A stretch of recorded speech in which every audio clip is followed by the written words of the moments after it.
Terima kasih. Rekan Mitra 104,6 FM kita balik lagi dalam obrolan pagi dengan topik kampanye Kabupaten Buleleng dengan narasumber Ketua KPUD Buleleng, Ketua Panwaslu Kabupaten Buleleng, calon Bupati Buleleng 2017-2022 yang sudah hadir di Radio Guntur. Untuk sesi ini rekan-rekan kita berikan kesempatan pada pendengar untuk menyampaikan saran masukan pendapatnya terkait dengan topik kampanye damai Pilkada Buleleng. Halo, selamat pagi. Selamat pagi. Oke. Murah aja ada. Silakan Pak Murah. Ngadil lawan. Bagus ngadil lawan ya. Begini Pak bilang. Biasa sih Buleleng sorak-sorai Pak bisa pilih pemilu. Coba dan otak ramai dan jadi jam 3 aktif. Obatnya pengkaderan partai politik sepertinya tidak sukses nih wilayahnya Pak. Apa sebabnya tidak sukses? Ukurannya di dalam pilkada ini mengejar kalau di keok gitu.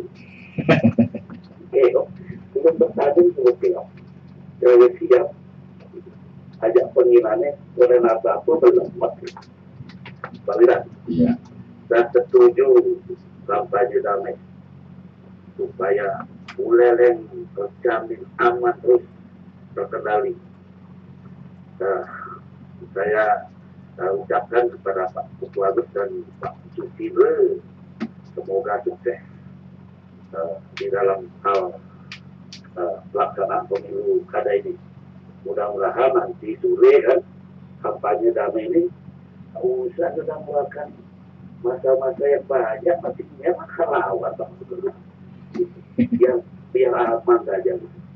Begini untuk Pak Kutuagus saya dukung ada karena kalau memilih kotak kosong berarti kita tidak kesatria, tidak ikut membangun Buleleng. Dan cuma kotak kosong dipilihnya karena di bupati kan pikir yang jelas tinggal kalau yang pasti Pak Kutuagus semangat terus dan KPU dan tidak dia berarti dia cuma bangsa itu ini kotak kosong. Untuk ini KPU dan apa namanya Panitia Pengawas Pemilihan.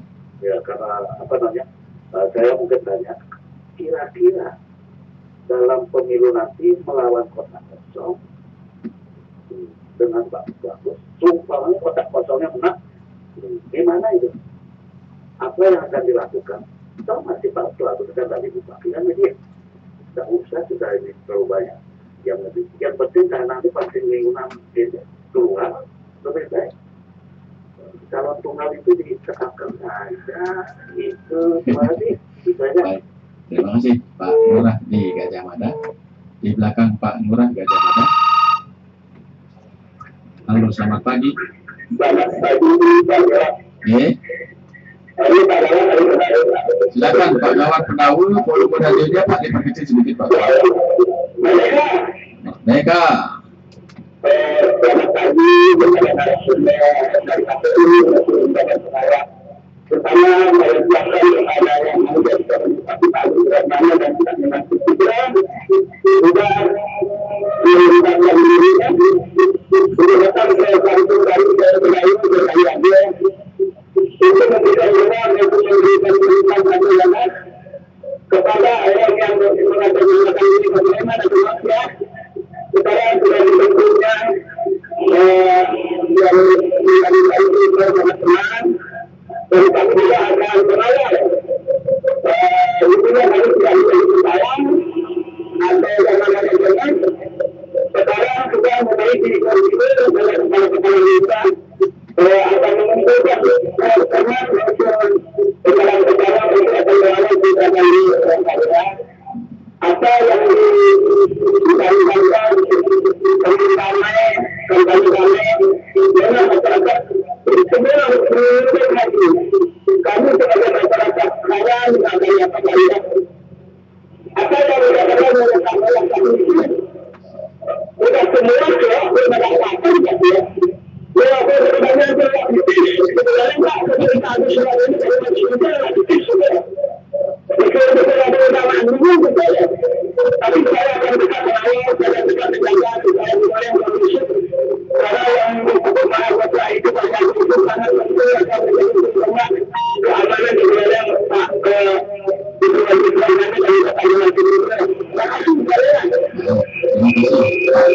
di Pedawul. Di belakang Pak Gawat Pedawul. Halo, selamat pagi. Selamat pagi. Dengan siapa? Tampakan. Pak Diarke, silakan Pak Diarke. Tadi Pak dari Bunda sudah mengira apa yang Pak katakan waktu di teks laporan boleh Pak masih nggak tahu nggak? Apa itu Pak? Perbaiki demokrasi berikan calon tua yang juga ya. Kenyataannya nggak bisa dilakukan Pak. Iya alam juga. Iya. Alam ya. Alam tidak bisa dikalahkan ya.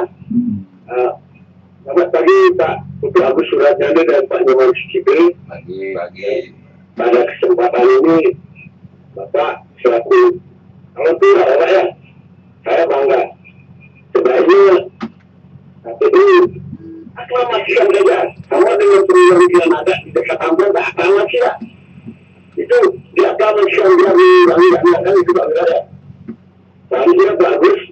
Kemarin saya dengar di radio itu bahwa Bapak sudah merapatkan kepala dinas, badan, pegawai negeri situ kontrak agar jangan mencederai diri Bapak dalam pilkada ini. Tunjukkanlah kenetralan. Apa sih yang ditakuti tidak? Kan yang dilawan kan kota kosong Pak. Walaupun pegawai negeri yang datang itu siapa yang dirugikan kan tidak ada yang dirugikan. Nantinya Pak Agus dan Pak Nyoman Cikri Februari muncul di interaktif. Ini sukses Bapak. Pak Putu maupun mediasi dari Banjar Pak. Bahwa Pak Agus dan Pak Cikri sudah bisa membawa diri. Kapan bertindak sebagai bupati, kapan bertindak sebagai ketua DPC, dan kapan bertindak sebagai calon. Kan itu Pak. Kalau sekarang saya ngomongnya Bapak sebagai calon, Pak apa sebagai masih tetap sebagai bupati Pak Agus dan Pak Nyoman Cikri. Sebagai calon Pak. Kalau selanjutnya apa yang Pak tadi katakan bahwa begitulah hebatnya Pak seorang Pak Agus dengan Pak Sucipto mendapat tambahan pegawai. Mudah-mudahan tampakkan iklan lagi itu aja Pak. Tapi saat ini baru mendapatkan dua pegawai ya Pak. Banyak masyarakat yang memberikan mudah-mudahan Pak kecipratan Pak. Saya akan tetap jangan takut dengan isu. Dulu Pak diserang dengan isu mau edukasi diri. Sekarang di isu dengan tak usah datang ke TPS. Apakah siap datangi TPS di bawah kepemimpinan Rahmat Syariah pasti sukses Pak ditampakkan. Semoga dalam 5 tahun ke depan Pak Bupati dan Wakil Bupati bisa membangun belahan lebih lagi, apalagi rumah sakitnya biar ada di Lenteng, di Berani Selatan Pak. Pak Sucipto ini sebenarnya Pak tidak ada lagi pasien yang bertunggu-tunggu di jaga Pak. Itu yang dari tidak ada lagi serangan demam berdarah Pak. Terima kasih Bapak-Bapak dan Ibu yang hadir di sini. Baik, terima kasih Pak Diarke. Ditampilkan satu telepon lagi. Kita berikan kesempatan di 23455. Halo, selamat pagi. Selamat pagi. Om Swastiastu. Om Swastiastu. Merdeka. Merdeka. Silakan. Halo. Pak Made, Angin, silakan. Yang terhormat Bapak Bupati, Bapak Bupati. Pak calon Wakil Bupati 2017-2022. Yang sedang cuti, beliau sedang cuti patut. Tetap namanya Bupati gitu Pak. Yang selanjutnya yang saya hormati Ketua KPU, yang saya hormati Ibu Ketua yang pertama, skala masih kita. Yang kedua, untuk yang terhormat Ketua KPU, katakan kejujuran sebagai sebuah kebenaran, karena kebenaran akan tetap merupakan kebenaran, tidak pernah pada suatu kebohongan kembali kebenaran. Tegakkan apa yang sudah menjadi keputusan KPU tanpa ragu, karena Tuhan pasti bersama Anda. Yang kedua, yang ketiga dalam tubuh Panwas, pekerjaan sudah terbukti dengan apa yang Tuhan lakukan. mekanisme yang sudah berjalan adalah sebuah, jadi rakyat Buleleng tidak salah memilih itu setelah teman-teman di Panwas. Silakan, jangan macam-macam Bu, mata-mata mungkin semuanya ini melihat ibu tentang bagaimana menegakkan kebenaran. Yang terhormat yang saya cintai dan saya banggakan, Bapak Bupati yang dalam hal ini sedang cuti. Jangan dengan cuti melupakan tugas-tugas utama untuk membangun Buleleng yang lebih baik.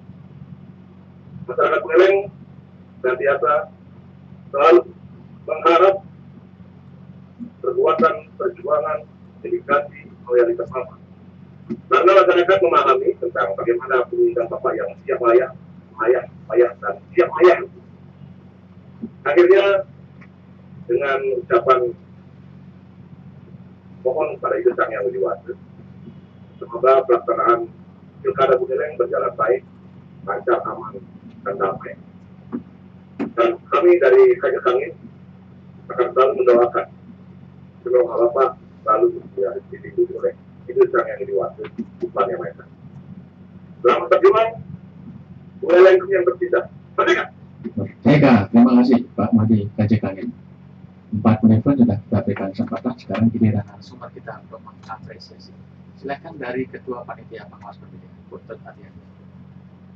Terima kasih Pak Direk.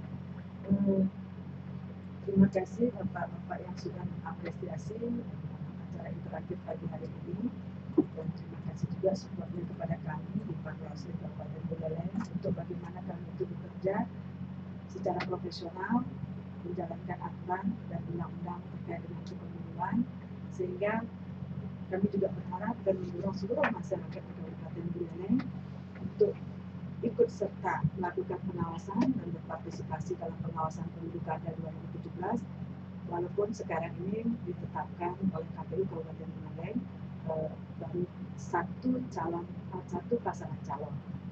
Jadi walaupun baru satu pasangan calon yang ditetapkan oleh KPU Kabupaten Buleleng, kita tidak boleh abai, kita tidak boleh menganggap semuanya itu tidak perlu diawasi, tidak perlu dijalankan aturan, tetapkan saja seperti yang disampaikan, itu tidak bisa seperti itu, karena semuanya itu sudah jelas ada aturan dan ketentuan.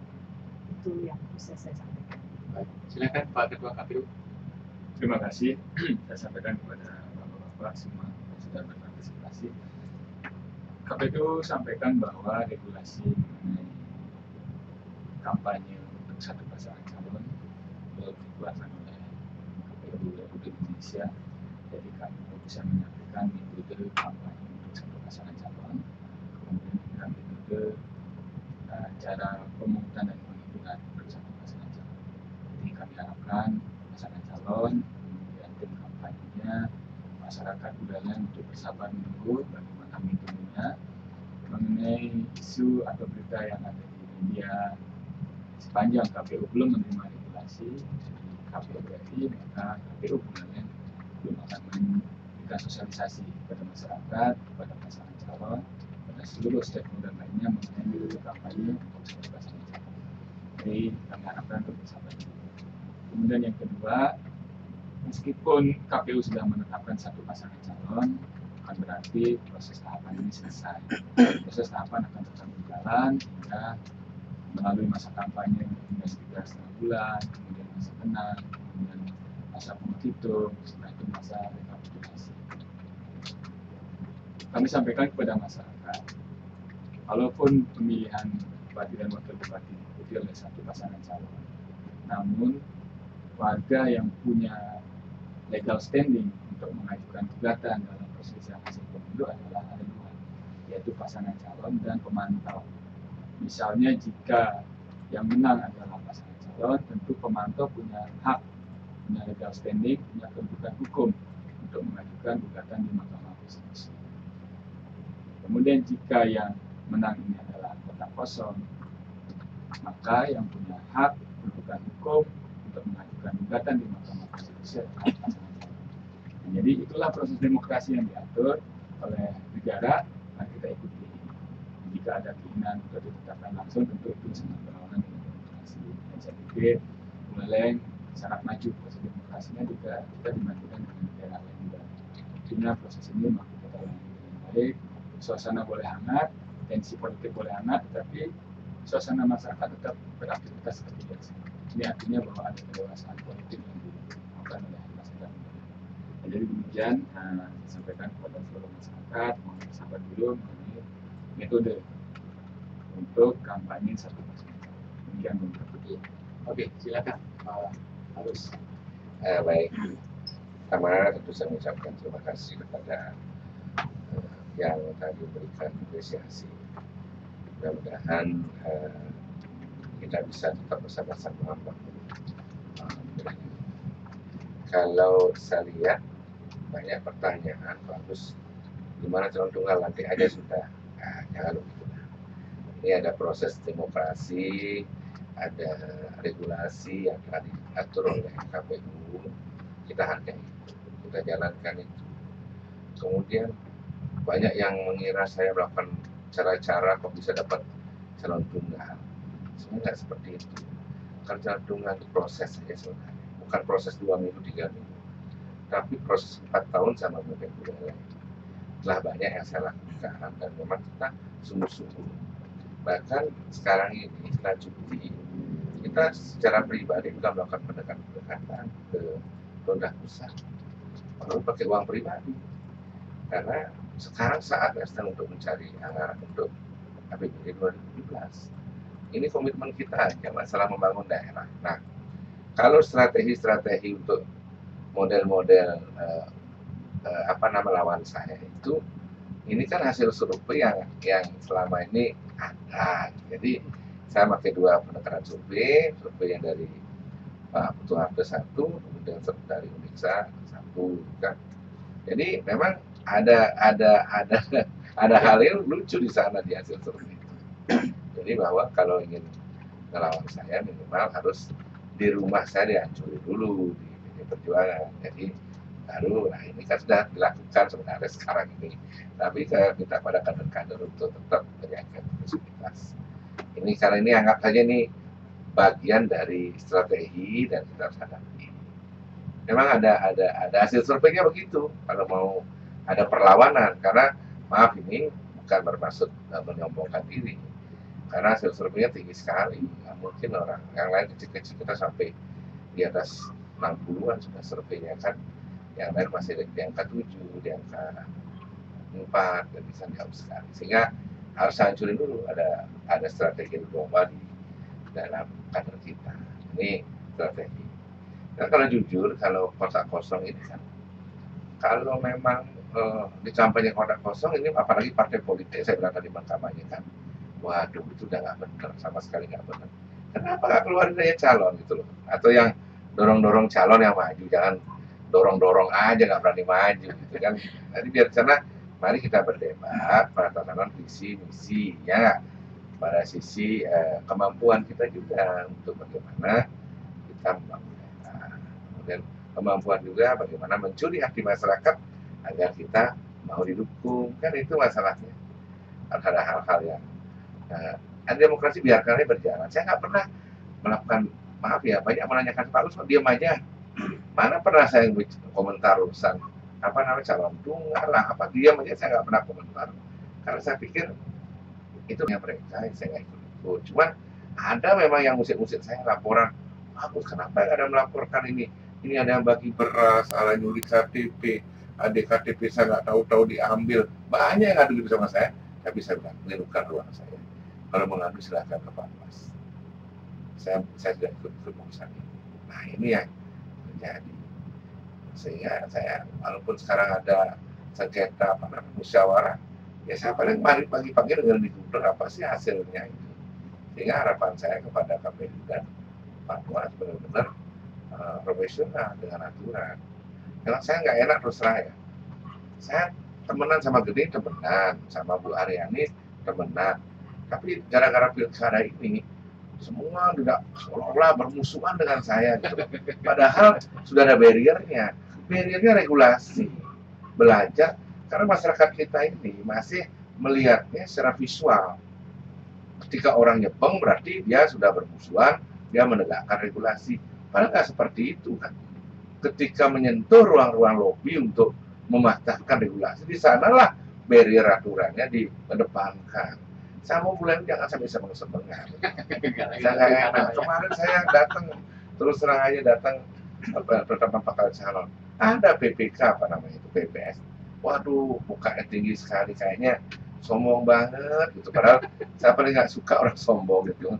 Saya semua pengen orang itu apa namanya menjaga komunikasi, belajar ramah gitu loh. Ya sekelas-kelas saya aja masih kecamatan sama tukang sun, persiapatan. Ingin saya bangun komunikasi.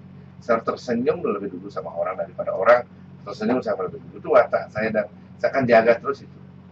Nah, sehingga mulainya harapan saya demokrasinya benar-benar apa namanya mengusung apa namanya pemilihan yang bermartabat. Terima kasih. Iya Pak, tadi ada penegasan dari Pak Diarke soal netralitas PNS Pak. Ya, begini loh Pak Dut ya. Ini boleh dicek lah. Bukan kemarin ini saya bicara. Setiap saya apel senam pagi, saya katakan kepada staf saya. Sebab saya memerintah itu ada namanya terus terang aja planning, organizing, actuating dan controlling. Ya nggak? Yang planning kemampuan kepala daerah untuk melakukan perencanaan yang sesuai dengan target-target harapan masyarakat yang sudah diterjemahkan dari PJN. Kemudian ada organizing, bagaimana membuat rasa nyaman pada struktur pemerintah itu, sekda ke bawah itu harus mereka benar-benar diajak mereka menjadi orang yang profesional untuk menjalankan planning kita. Kemudian actuating mengimplementasikan ya mengimplementasikan program-program yang sudah kita rencanakan. Nah kalau mereka sekarang dibebani urusan pilkada, mereka jadi nggak netral. Mereka mengelompokkan diri, sehingga strukturnya nggak bagus, networkingnya nggak bagus gitu. Apalagi controlling. Kalau controlling sudah ada blok-blokan, mana yang temannya grup misalnya bagus, yang tidak grup jelek. Nah ini saya nggak mau. Saya ingin mengajar, ini sama-sama mindset nih. Kalau ini dibiarkan, terus penyakit dibiarkan ketika saya baru jadi bupati, ini kan saya terus terang saja Pak Tut ya. Sampai 2 tahun saya mengelola pemerintahan baru saya dapat form yang baik, yang baru dapat rasa nyaman untuk menjalankan structure ini, jadi organizing ini. Baru saya nyaman. Dulunya nggak nyaman karena mereka masih curiga, masih blok-blokan, masih ini grupnya Pak ini grupnya Pak ini ngelawan Pak Agus dulu. Waduh, udah deh, lupakan itu. Sekarang kita bicara prestasi. Dan terus terang aja Pak Tut ya, rumah saya 2 tahun ke belakang tidak pernah ada orang, sepi. Setiap mutasi sepi, tidak ada orang nyari-nyari saya, sepi. Kemudian masalah rekrutmen juga, guru dan lain sebagainya, tidak ada lagi kedengaran bayar-bayar dan lain sebagainya. Saya berani ngumumkan secara terbuka di gedung kesenian, siapa yang dibayar keluar dari sini, kita kembalikan uangnya. Saya berani menggaransi begitu, karena semua pemerintahan ini benar-benar transparan, akuntabel, dan mereka dibuat nyaman. Setiap apel, udah 4 kali saya sampaikan ini. Di apel hari Jumat, boleh tanyakan sama PNS. Nah, kemudian yang 3 hari yang lalu saya menegaskan kembali, karena saya mau cuti untuk jajan S2. Dan ini kadang-kadang ini yang menggerakkan, ya, membuat mengkotak-kotakan. Tapi terus terang, saya punya catatan juga. Punya catatan, PNS yang melakukan kegiatan ikut mengumpulkan KTP lah, menekan masyarakat untuk verifikasi. Saya punya catatannya dan punya fakta. Saya tidak marah, saya cuma ingatkan. Saya mengingatkan nanti ketika saya kembali nanti menang misalnya pilkada, saya ingatkan. Jangan kamu ada berapa orang? Paling ada 8-10 orang lah masih. Yang lain semua sudah tenang sekarang. Boleh Pak Patut bandingkan pilkada 5 tahun yang lalu dengan sekarang, berbeda 180 derajat. Dulu ada tim inilah, tim 9, tim ini, waduh, ada tim Pasar, tim macam-macam. Sekarang nggak ada lagi. Ya, saya orang Pasar. Kesemotoran saya berjalan dengan baik, tapi tidak pernah saya giring untuk berpolitik. Kalau urusan sembahyang ke Solo, ayo mandi. Urusan pengaberan, giring. gitu loh. Sekarang mau bikin koperasi misalnya ngiring gitu. Jadi kalau mulai masuk ke politik, saya nggak mau. Dan bisa dilihat, saya nggak pernah mengelompokkan pejabat. Ada yang maaf ini grup ini Pak Andin, grup pasar, nggak ada, semua campur-campur. Ngeri, makasih ya. Oke, silakan Pak Dokter menambahkan. Ya, saya ingin menambahkan sedikit apa yang disampaikan oleh Bapak Ketua Muslimnya. Jadi terima kasih Pak Lurah, Pak Dewan, Pak Dianto dan Syahsir atas apresiasinya. Tapi memang apa yang disampaikan oleh Pak Ketua Muslimnya memang demikian adanya.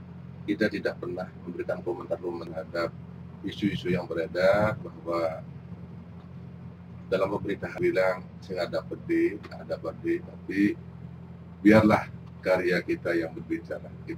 Itu aja Pak. Karya kita yang berbicara dalam proyek ini. Oke, baik, terima kasih. Udah buka line telepon lagi, masih ada waktu. Halo, selamat pagi. Selamat pagi. Ini Dari Pak Nardi. Pak Nabi. Di Beratan, olahraganya Pak, boleh diperkecil sedikit. Ya, sudah lanjut Pak.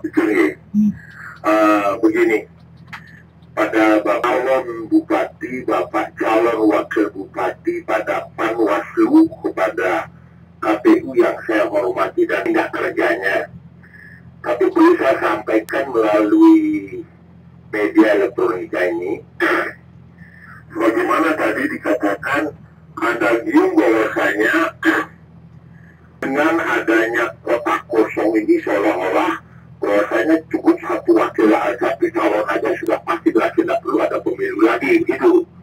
Lalu yang kedua yang juga saya duga nanti mungkin akan terjadi golput karena ada hal-hal yang seperti sekarang ini karena ada calon tunggal dan sebagainya. Lalu yang kami perlu sampaikan pada saat ini yaitu apakah sosialisasi dalam bentuk yaitu kampanye damai ini hanya diberikan satu kali saja, sedangkan secara teori menurut Jambres dan Friedman ada 3 unsur yang perlu diperhatikan di dalam adalah sosialisasi. Satu adalah di mana yang mengadakan sosialisasi itu adalah orang yang betul-betul bertanggung jawab atas pemilu ini. Apakah itu KPU, apakah Panwaslu, ataukah dari calon itu sendiri yang mempunyai tim kampanye. Jadi yang kedua, hambatan-hambatan apa saja ya? Hambatan tadi misalnya ada golput, ada sebagainya. Jadi yang ketiga yang perlu sekali diperhatikan adalah kecepatan melakukan sosialisasi, beberapa kali menyampaikan sosialisasi. Sehingga timbul kesadaran dari masyarakat bahwasanya kampanye damai itu betul-betul merupakan salah satu aspek berdemokrasi. Nah, berpikir dari hal itu, saya timbul tanya tadi, apakah cukup hanya satu kali saja melalui media elektronika ini? Apakah tidak perlu diadakan suatu kampanye damai yang seperti tadi di topiknya ini diberikan beberapa kali?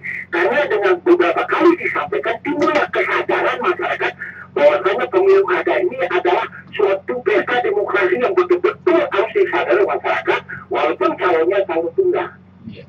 Nah demikian aja, terima kasih. Baik, terima kasih Pak Nabi. Satu menelpon. Ini sudah merupakan menelpon sama untuk kita. Silakan Pak Ketua KPU. Terima kasih Bapak Nabdel di Beratan. Pemilihan dengan satu pasangan calon merupakan pertama kali. Kalau kita merujuk ke Pilkada serentak 2017 ada 10 wilayah dan juga melaksanakan pilkada dengan satu pasangan calon, misalnya di Kabupaten Pati, Jawa Tengah. KPU sudah melakukan simulasi tata cara pungut hitung terkait dengan satu pasangan calon. Nah, dari simulasi itu tentu KPU sudah menemukan beberapa macam misalkan hambatan atau tantangan dalam proses pungut hitung itu. Kemudian bagaimana cara melakukan sosialisasi yang didukung oleh KPU, kemudian sosialisasi dalam bentuk kampanye yang dilakukan oleh pasangan calon, kemudian sosialisasi atau kampanye yang dilakukan oleh masyarakat. Nah, semuanya nanti akan terangkum dalam sebuah regulasi. Jadi Pak Nade saya harapkan kita tunggu dulu regulasinya. Kemudian dalam proses sosialisasi tentu KPU sangat bertanggung jawab terhadap pilkada Buleleng yang ditetapkan dengan satu pasangan calon. Tentu ada beberapa tantangan yang harus kita hadapi. Pertama adalah bagaimana kita menyadarkan masyarakat bahwa pilkada Buleleng saat ini ditetapkan dalam satu pasangan calon. Yang kedua, bagaimana cara sosialisasi, kemudian cara kampanye yang dilakukan oleh pasangan calon. Kemudian yang ketiga, bagaimana tata cara melakukan pemungutan dan penghitungan surat suara. Cara mencoblos itu juga nanti perlu sosialisasi yang sangat masif yang dilakukan oleh KPU sehingga tidak ada surat suara yang tidak sah akibat kesalahan dalam tata cara mencoblos. Nah, itu sangat penting.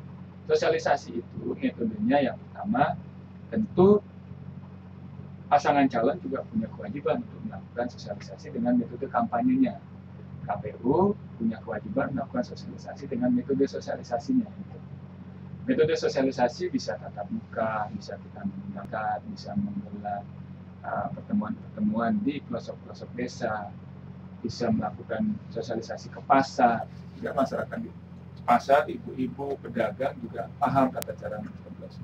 Metode-metode itu lebih efektif kita lakukan selama 3,5 bulan ini.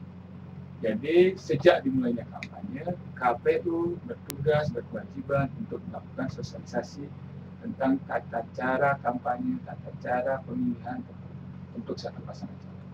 Mudah-mudahan dengan metode-metode itu masyarakat bisa semakin paham bagaimana cara menggunakan hak pilihnya nanti sehingga tidak banyak suara yang tidak sah akibat salah menggunakan atau salah mencoblos pada surat suara. Nah, mudah-mudahan sosialisasi yang kita tempuh bisa menjadi efektif, efisien sehingga masyarakat bisa dengan cepat memahami. Karena ini hal yang baru, tentu tantangannya adalah bagaimana KPU secara masif, secara efektif, efisien melakukan sosialisasi sehingga 3,5 bulan ini bisa menyadarkan, bisa memberikan pengetahuan dan pemahaman kepada masyarakat. Oh begini ternyata pemilihan dengan satu pasangan calon. Nah, demikian kami sampaikan kepada Pak Nadir, mudah-mudahan Pak Nadir juga selaku akademisi bisa membantu KPU melakukan sosialisasi ya, dengan teman sejawatnya, dengan koleganya, dengan kerabatnya di wilayah masing-masing. Demikian. Baik, terima kasih Pak Ketua KPU juga Pak Ketua Besar. Saya nambahkan sedikit ya Pak ya. Ini khusus untuk Ketua KPU. Kalau tahapannya mulai nanti kampanye nama-nama. Sebenarnya yang kita pentingkan adalah bagaimana contoh model kertas suara. Kan nggak ada kotak kosong. Ini kan apa masalah di sebelah kita tuh orang nggak jelas kan, orang kurang gitu. Atau bagaimana? Ini harus cepat Pak Ketua, karena kita biar sekalian sosialisasi juga. Karena ini kan hal yang baru gitu. Biar kan nanti misalnya kita udah turun di desa A, masa kita turun lagi nanti untuk sosialisasi lagi untuk tata cara pencoblosan ini. Kira-kira begitu Pak. Terima kasih ya Bang Miran. Jadi saya sampaikan kepada pasangan calon Bapak Besarnya dan tim kampanye. Simulasi sudah dilakukan di Pati di Jawa Tengah sekitar di akhir September, akhir Oktober. Saya gunakan tanggal situ juga dan dalam rangka konsultasi. KPU sudah mulai meramu proses itu. Tentu nanti akan ada tahapan koordinasi lagi ke DPR RI. Mudah-mudahan prosesnya cepat. Karena PKPU yang dikeluarkan untuk satu pasangan calon dengan metode surat suara yang berbeda jika dibandingkan dengan pilkada 2015 itu harus melalui proses konsultasi. Intinya masih menunggu. Lebih cepat Jadi, lebih baik. Sabar menunggu dan masyarakat juga sabar. Dan KPU begitu dapat regulasi itu kami langsung sampaikan. Jangan sampai perubahan terjadi permanen kayak kemarin PKPU 5. Baik, terima kasih Pak Ketua KPU, Pak Bagus Rayani, Pak Dr. Mas Sudri dan juga Bu Haryani sudah meluangkan waktunya hadir di Radio Guntur. Demikian halnya dengan Mitra 104,6 FM yang telah berpartisipasi. Saya sampaikan terima kasih. Selanjutnya saya kembalikan kepada rekan-rekan.